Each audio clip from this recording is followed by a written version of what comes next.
নমস্কাৰ প্ৰিয় মৰিয়ান। আজি মৰিগাঁও মহাবিদ্যালয়ৰ ছাত্ৰ একতা সভাৰ যি সাধাৰণ নিৰ্বাচন সেয়া আজি মনোনয়ন পত্ৰ দাখিল কৰিছে। তো আমাৰ সৈতে আছে এজন দাদা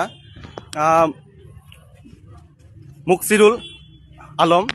তেওঁ আজি মৰিগাঁও মহাবিদ্যালয়ৰ যি ছাত্ৰ একতা সভাৰ মনোনয়ন পত্ৰ দাখিল কৰিছে। আমি তেওঁৰ পৰা কিছু মতামত বিচাৰিম। তেওঁ মৰিয়ানখনক লৈ কেনেকুৱা চিন্তাধাৰা। নমস্কাৰ, মোৰ নাম মুকছিদুল আলম। মই মৰিগাঁও মহাবিদ্যালয়ৰ অৰ্থনীতি বিভাগৰ পঞ্চম ষাণ্মাসিকৰ এজন ছাত্ৰ।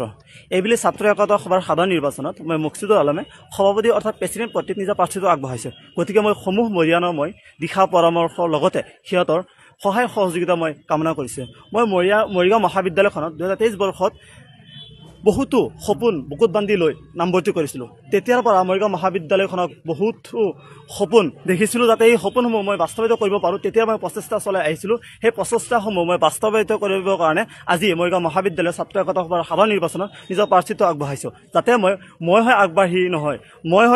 মৰিগাঁও মহাবিদ্যালয়ৰ সমূহ ছাত্ৰ ছাত্ৰীসকল মিলি আমি হয়তো আগবাঢ়ি যাব পাৰোঁ। কাৰণ যিকোনো এটা সমস্যা মই অকলে সমাধান কৰাটো কোনো পধ্যে সম্ভৱ নহয়। সেইকাৰণে আমি সমূহ মৰিয়ানৰ সহায় সহযোগিতা একেলগে লৈ আমি একেলগে আগবাঢ়ি যাম বুলি আশা ৰাখিলোঁ। ধন্যবাদ দাদা।